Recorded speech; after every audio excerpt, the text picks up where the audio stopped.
Adam, thanks for coming on. Adam Morgan is VP of Brand at Twilio. He is the host of Real Creative Leadership podcast, and he is the author of a book we're going to discuss today.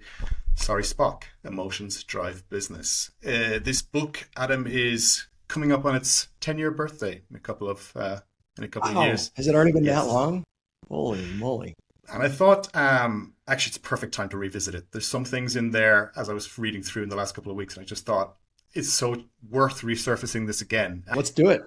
Can you tell us a little bit about the book and maybe your reason for sitting down to write it? Oh, absolutely. So I worked for, I'm 30 years now into my career, but back then, 20 years in, having worked with so many different brands and companies and organizations, and I ran into the problem that it was this topic of, yeah, that's great. Creativity is fun and all, but when things get tough, when there's a recession or there's a big problem, we got to get straight to the facts. And I had a lot of people who didn't believe that creativity mattered when things got hard and that it was all subjective and therefore they didn't give it as much credence. So I wanted to tackle that problem and say, all right, because it's so subjective, how can I prove the value of creativity with science? So I went and interviewed neuroscientists, studied a whole bunch of hard science studies, and brought it all around together to try and explain what's really happening in the brain when you have an emotional creative experience and why creativity isn't just a nice to have, but it's so critical that if you ignored it, you're actually doing a great disservice to your marketing and advertising budget and leaving a lot of money on the table. So that was my intent, is to prove the value of creativity through a non-subjective lens and use hard science to prove it out, that it's better for the bottom line. It was almost like there was a misconception that you were out to prove against, right? So that for years and years, logic was king, as you say, creative was a little fluffy. That was nice to have, but not essential. But that you were coming at it from the other way and saying, actually, the creative is the logical solution here. Mm. We just haven't been able to say it before. And with sort of the advent of the data that we were able to come across, you were able to kind of tell that story in a very convincing, comprehensive way. You also predicted that we were on the precipice of a sort of a creative revolution, that the timing was right, that creative was going to take the stage or take the foreground. Um, do you feel in the intervening time, 2019 to now, that that's what's come to pass? It has and it hasn't, because it's creative absolutely has. And then we went through this whole performance marketing era where everything had to be measured and everything had to be double checked, and it couldn't just be something that traditional branding, like maybe 7 years ago, was being pushed back a little bit because they felt like it wasn't as measurable. But I would say today, now we're really at the precipice, because now with AI, it has made everything vanilla. Everyone can do anything. It's made, it's kind of a level playing field for everyone. But what really stands out now is that emotional connection, is that story, that why, like more than any other time right now, I see brand having its resurgence and creativity having its resurgence, because the human emotional factor is something you can't replicate with AI. You can, logically go through all the steps and create, derivative assets and all the parts and pieces and thousands of automations, but you can't get at that heart of the emotional creative story, because it's so tied up with taste and with context. So 2019's background with that logic versus creativity, is it a fair assumption is it fair to take 2026 as battleground as AI versus creativity, or is that a poor way of looking at the relationship?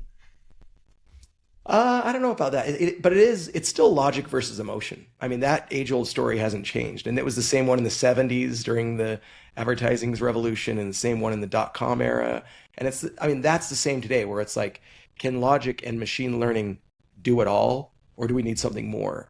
And if you read the book, you find out it's like we need both. Like, I'm not ever arguing that you don't need logic and you only emotion. You absolutely need both, but there's a time and a place for each item to really shine.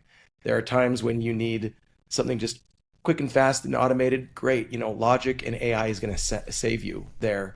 But there are moments where you need that emotional connection with an audience and a story and something that's going to stand out completely from the pack. And that's where creativity is going to come in. Being as in we were in Chicago, there's a passage, a memorable passage for me in the book that's about improv. And reading down through it, I could tell you've got an affinity for it. You've got a deep respect for the pursuit of improv. And it's to do with the questions it asks of the brain, how it asks both sides to fire at once. I thought it was fascinating. I hadn't heard it before. When you're in improv, there really is this tension between logic and emotion because you're trying to continue a story and you're trying to keep, things flowing, but you're also just learning to just go into a flow state and just whatever comes in, happens. But I find it just fascinating. Am I good at it? Hell no. The takeaway from my 2026, right? The thing that kind of makes me go, oh yeah, that's right, is the idea of the anomaly. That what you're looking to do is create an anomaly. So to create a situation in the brain where something is flagged and it's cut out and it cuts through the noise. You mentioned that. You mentioned something that is so 2026, which is it's not about all the tips that marketers see plastered all over LinkedIn, right? How many words should be in the subject line, how long it should be, how many characters, this, that, and this, and you're like, no, there's one core principle here: create an anomaly that the brain can recognize. When you dig apart and truly understand how the brain works, like how there's millions and millions of data points coming into your head every day, every moment, right? And how it learns to just select and selectively ignore a lot of stuff and only focus on the things that matter. And it really will only focus on the anomalies. There's a lot of stories in there of like how we get to anomalies and how, examples of it, daily life, from driving past a car wreck, and how time slows down and you just really see that as a moment that you remember versus thousands of other times you've driven down that street and nothing is happening and it just becomes forgotten, right? So without getting too deep into plasticity and how the brain formulates things, anomalies are really the critical component of memory. And so when we're in the the job of marketing or advertising, what we're really going after is how do we make ourselves memorable? And today, again, with all the AI and all the vanilla and all the slop and all the things that are making everything the same and common, finding that anomaly is the value.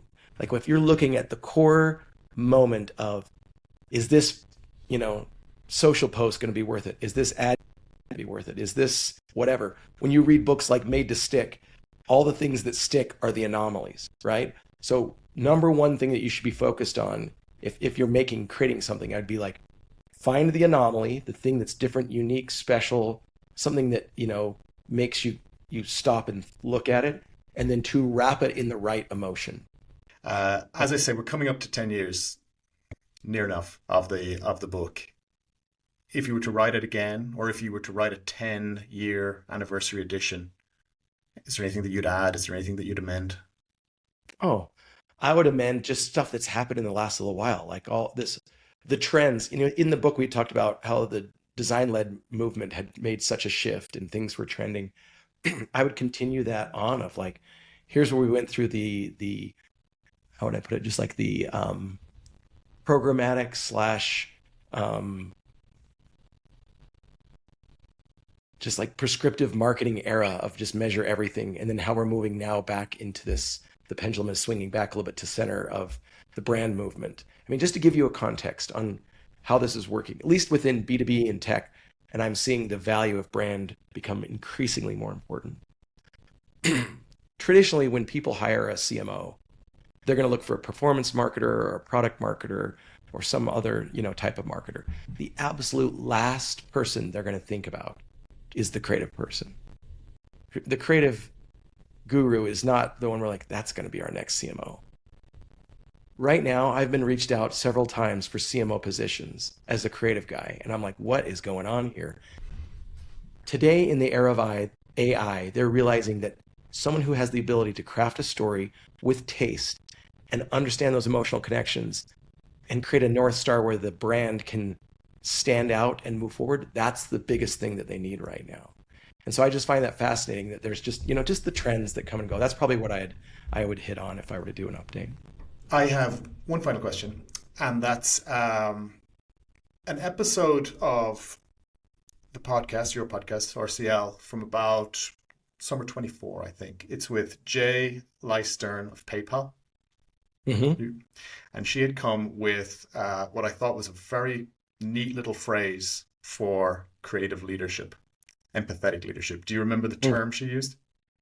No, No? remind me. I It was remember it was called, about empathy. It was it like was, your own it was called Sidecar Leadership. sidecar leadership. That's right. Yes. Do you remember what it entailed? Or in your Yeah, own it was words? influencing from the side. It was rather than just being brash out front. It was like how to help people on your team and help others understand the value of creative and all these different, things that we talk about and influence almost like a coach mentality rather than, going straight at it. Yes, and it was the idea of the importance of building relationships with your team, showing Mhm. them that you can roll up your sleeves, you're alongside with them, you're not afraid to get down in the trenches, and on the strength of the connection you build with them, great work is done. Yeah. So, if you haven't got plans for a new book, I have a suggestion for a title. I do have plans, but let's hear it. I Would you love like it. to hear it? Uh, Thank you, Kirk.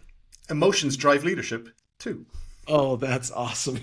That's awesome. Actually, I may have to really consider that because the vision of where the book series is going is starting with proving the value of creativity, and then how do you build your creative career, and how do you build a creative team, then how do you build a creative company, and then finally, how do we build a creative industry and world that believes in the value of creativity? So that whole leadership one with driving it in your company, that would line up really well.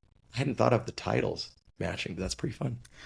Between us, we've got a book. I had thought of nothing but the title. I'll give you credit. Yep. Partial, just something in the back, just something written. Yeah, there you go. Adam, it's been so fun speaking with you. It's been so fun reading this book after a couple of years again. I've rifled through it, love it Oh, to I bits, appreciate it. love the podcast, and I look forward to hearing you up on stage soon. All right. Sounds good. Thanks so much for having me.